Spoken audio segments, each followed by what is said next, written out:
los padres confiaban en él porque parecía un hombre amable, educado y protector.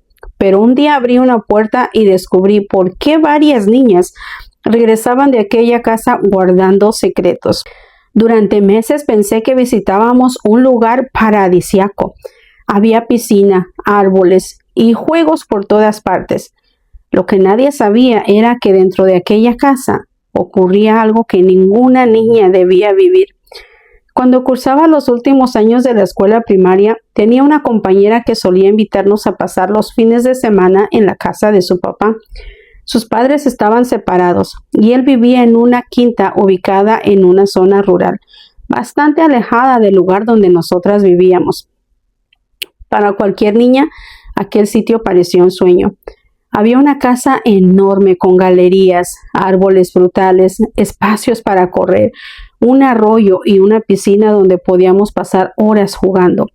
La primera vez fui acompañada por otras compañeras. Apenas llegábamos, dejábamos nuestras maletas y salíamos corriendo.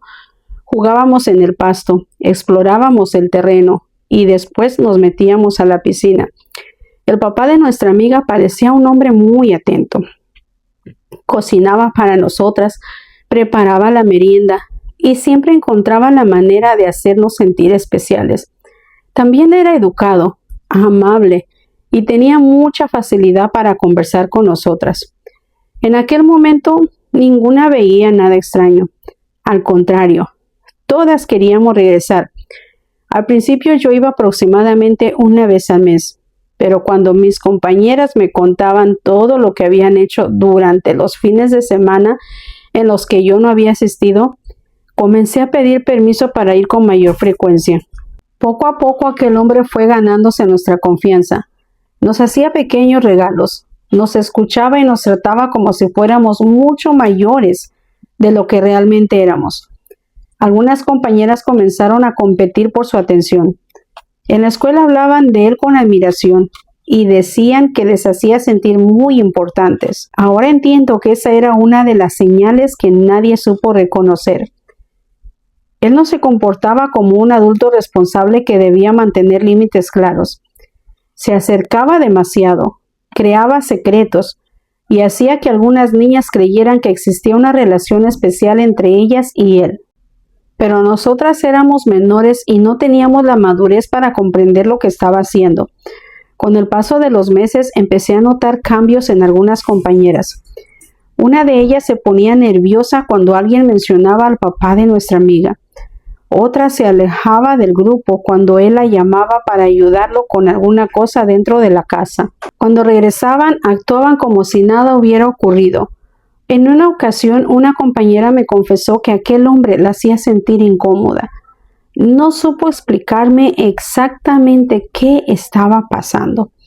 Solamente dijo que él le daba una atención diferente y que le había pedido que no se lo contara a nadie. Yo también me sentía confundida. Era una niña y había comenzado a admirarlo porque parecía tratarme con cariño. En aquel momento no entendía que un adulto puede utilizar la confianza y la necesidad de afecto de una menor para manipularla. Creíamos que nos trataba así porque éramos especiales. En realidad estaba observando quiénes eran más vulnerables y quiénes podían guardar silencio. Todo cambió durante uno de aquellos fines de semana. Éramos aproximadamente 6 niñas y estábamos jugando a las escondidas. Yo corrí hacia la casa buscando un lugar donde ocultarme. Abrí la puerta de una habitación sin avisar y lo que vi me dejó paralizada. El padre de mi compañera estaba comportándose de una manera completamente inapropiada con una de las niñas. Ella era menor. Él era un hombre adulto. Cerré la puerta inmediatamente y salí corriendo. No sabía qué hacer. Sentía miedo, vergüenza y una enorme confusión, aunque yo no había hecho nada malo. Pero después mi compañera me buscó. Estaba muy nerviosa y me pidió que no dijera nada. Me explicó que aquel hombre le había hecho creer que lo ocurrido era un secreto entre ellos y que si alguien se enteraba, seguramente la culparían a ella. Yo no podía comprender cómo una persona tan amable frente a los demás podía comportarse de una manera tan distinta cuando estaba a solas con una niña. Durante el resto del fin de semana permanecí callada. Lo observaba cocinar, servirnos la comida y conversar con nosotras como si nada hubiera ocurrido. Nadie habría sospechado de él. Eso era precisamente lo más aterrador. No parecía una persona peligrosa. Parecía alguien en quien todos podían confiar. Al regresar a mi casa no pude dormir. Pensaba en mi compañera, que había sido vulnerada. También en las otras niñas, que habían comenzado a guardar secretos. Yo me imaginaba ya por qué, y qué era todo lo que él les hacía, aunque yo no lo entendía. Me preguntaba cuántas podían estar pasando por algo parecido. Por un momento pensé en no decir nada.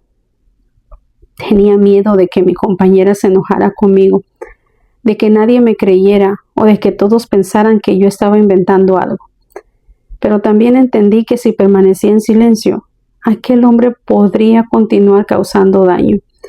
Después de pensarlo durante horas, reuní valor y hablé con un adulto de mi familia. Al principio me costó mucho explicar lo que había visto. Lloraba, me confundía y temía estar provocando un problema enorme. Pero la persona que me escuchó comprendió que aquello debía tomarse con seriedad. Después, ese adulto se comunicó con otros padres. Algunas familias reaccionaron con incredulidad.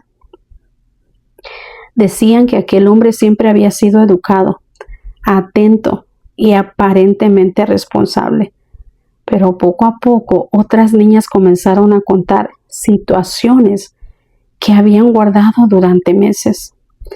Fue entonces cuando los adultos comprendieron que no se trataba de un solo momento, ni de una sola menor.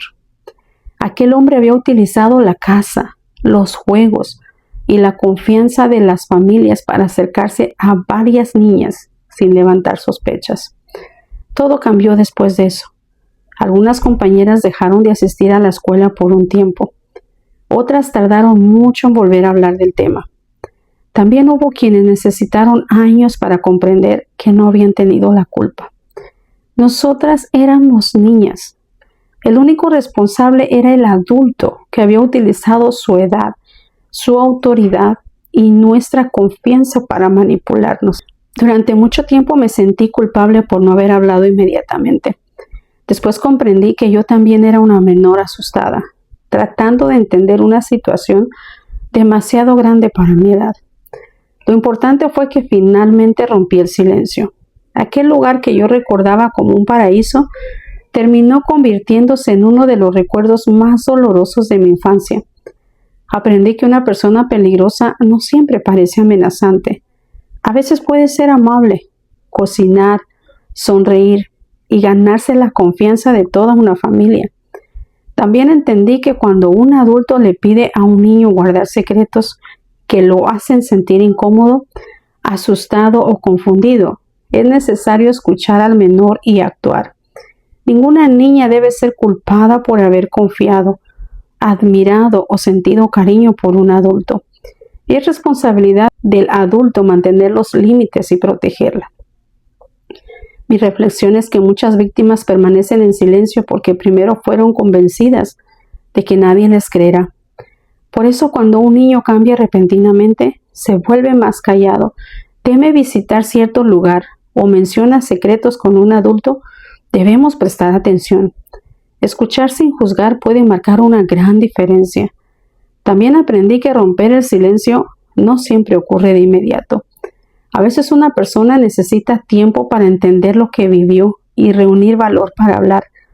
Pero cuando alguien finalmente lo hace, merece ser escuchado, protegido y acompañado. Dime algo. Si tú hubieras sido aquella niña y tu compañera te hubiera pedido guardar silencio, ¿habrías hablado con un adulto aunque tuvieras miedo de que nadie te creyera? Estaré leyendo tus comentarios. Esta historia es de una seguidora. Si tú quieres también que haga un video contando tu historia, puedes escribirme un mensaje privado diciendo que quieres que cuente tu historia. De esta manera acepto el mensaje y nos ponemos de acuerdo. Bendiciones.